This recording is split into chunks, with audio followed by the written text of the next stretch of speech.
What is up, everybody? Welcome to DFS by the numbers. These are my Draftkings MMA picks for UFC 272. We have Colby Covington going against Jorge Masvidal. I need all the wins, yeah. Harder than all that is. You better move, you might get knocked out. Knocked out. You better move, you might get knocked out. Knocked out. You better move, you might get knocked out. Knocked out. And we are back for another DFS breakdown here, this time breaking down a very good card, UFC 272. I cannot wait for this one, a phenomenal main event. Colby Covington, Jorge Masvidal. It's going to be a fun time, ready to make some money as well. Before we get started, as always, if you guys can please leave a like on the video, subscribe to the channel if you have not already. Getting really close to 14K subs, so really do appreciate all of that. It is the beginning of the month. Now is a great time to sign up either on Patreon or the website, especially.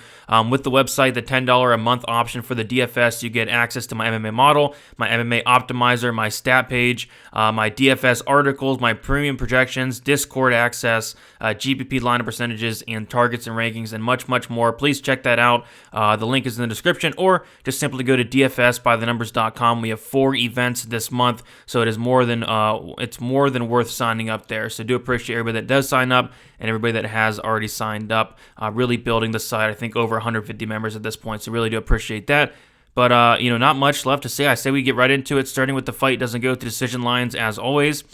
And we have Greg Hardy, Sergey Spivak, minus 220.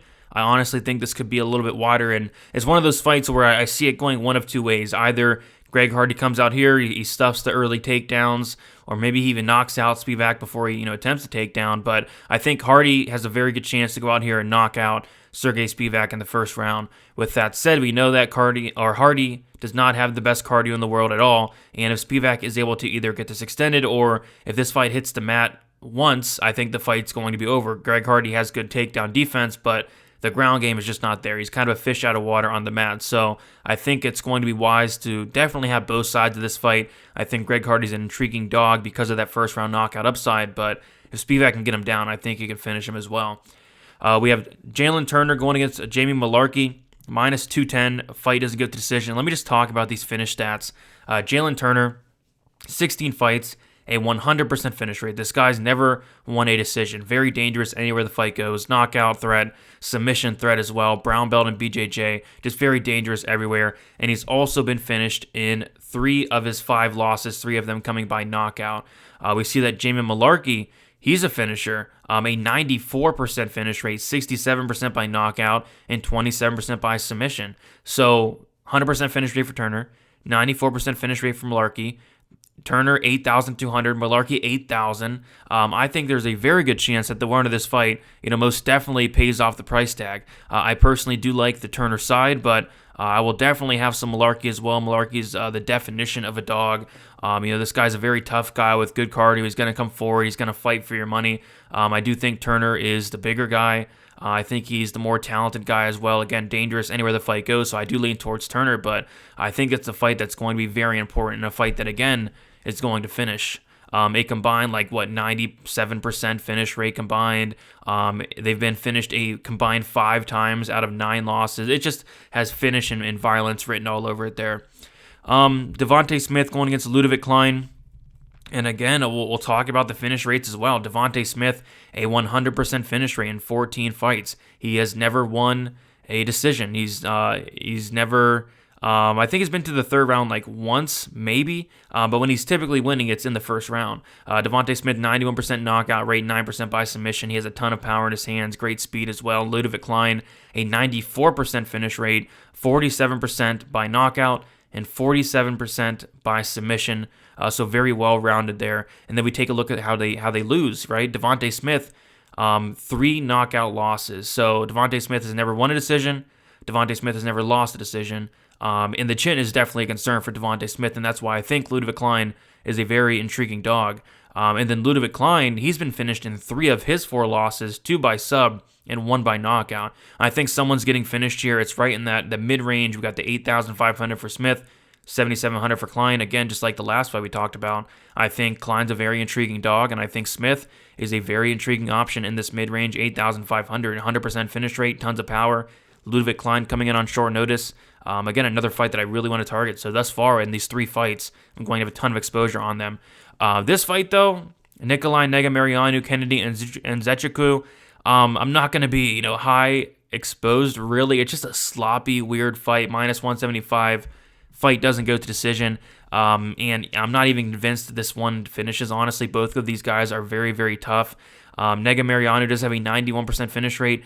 Honestly, if I'm going to play anything in this fight, it's probably going to be Negamarianu. Kennedy and Zechiku has been finished in both of his losses, and I think Negamarianu could be very sneaky, but it's a very ugly fight. I'm just not in love with Kennedy. He's a guy that really starts slow. He's a guy that just can't seem to really put it together. Has all the physical attributes, has great cardio, solid durability, but I'd be more inclined to take the dog here in Negamarianu, if anything, in this fight. But those first three, I think all three of those finish, and I think I'm going to have a ton of them. All right, getting into the core plays here, we have Colby Covington, 9,400. I mean, there's just not much to say at all. I mean, this is a guy that can go 5 rounds, no problem. He's going to, wrestle a lot. He averages 9 takedown attempts per 15 minutes per fight, and he's a guy that has like a 44% takedown accuracy, landing over 4 takedowns per 15 minutes.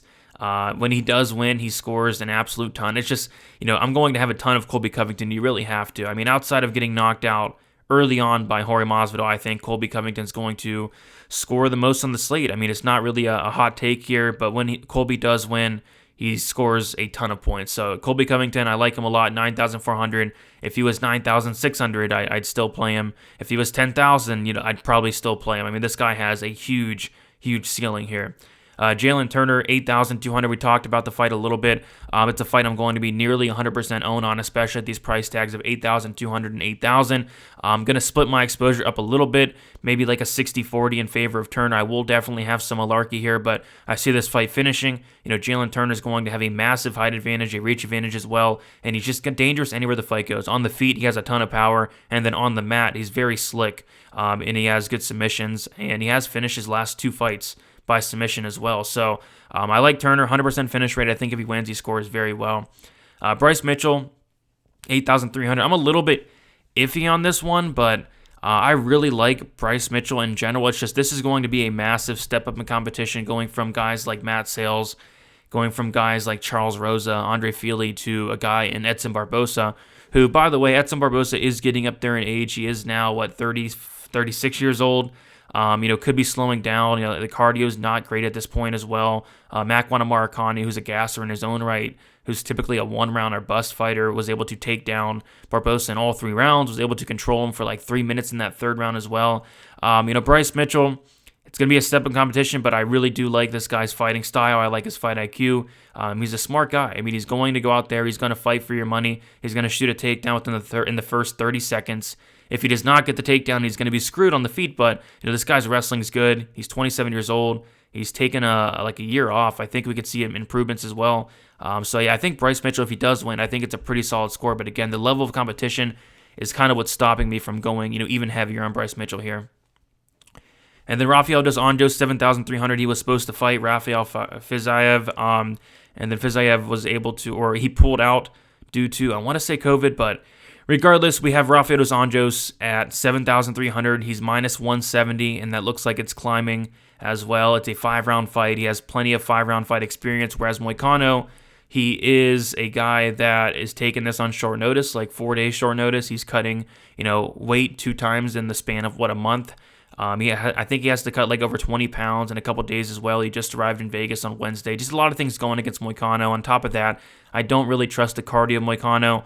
We've not seen him go to the 3rd round in his last 8 fights. I think it's a pretty solid spot for RDA. Again, he's 7,300. He's a minus 170 favorite. You got to play him. You got to play this fight. The winner of this fight has a really good chance of finding the optimal lineup, in my opinion. So I will have both sides, but most definitely going to be on the RDA side for the most part. All right, moving on to our GPP plays here, our tournament plays. Sergey Spivak, 8,700. Simple as this. 1 takedown is all he needs. 1 takedown, the fight is over. I don't think his wrestling's the best. I don't think he'll get Greg Hardy down early. But if this fight does get extended, if he does get that takedown, I think 1 takedown's all it takes. I think the fight will be over. Good ground and pound, good submission game as well. So yeah, give me some Spivak, 8,700. I personally think Hardy knocks him out, but I think you're going to want to have a piece of this fight. Devontae Smith, 8,500. This guy has dynamite in his hands, a speed advantage. Klein's coming in on short notice, up a weight class. Klein, a guy that, struggles with cardio in general. What's his cardio going to look like on short notice, up a weight class? I think Devontae Smith can, definitely go out here and knock out Ludovic Klein. I do think he's the more talented fighter. Of course, we got to worry about the chin of Devontae Smith, so I'm not going to, be overly exposed to Devontae Smith there. I'm going to be playing both sides, but I think it's a fight as a whole that we talked about that I do want to target quite a bit. Tagir Ulanbekov 9,000. I just think this fight in general is going to be very high-paced. Lots of scrambling, lots of takedowns as well, lots of control time. We saw Ulanbekov get almost 13 minutes of control time in his last fight. I don't really think that's going to be the case, but I think Ulanbekov can put up a solid score here. I do like other fighters around that range. I like a Sergey Spivak more. I like Umar Nurmagomedov, we'll talk about him in a second more. I like a Colby Covington a lot more as well. But I think Tagir is a solid play as well. And then Umar Nurmagomedov, 9,600, definitely a steep price tag, especially if you want to go up there and get Colby Covington, which is my number one priority. But if you can fit them both in, I think that's fine. Umar Nurmagomedov, this guy is very good. I mean, the striking is phenomenal.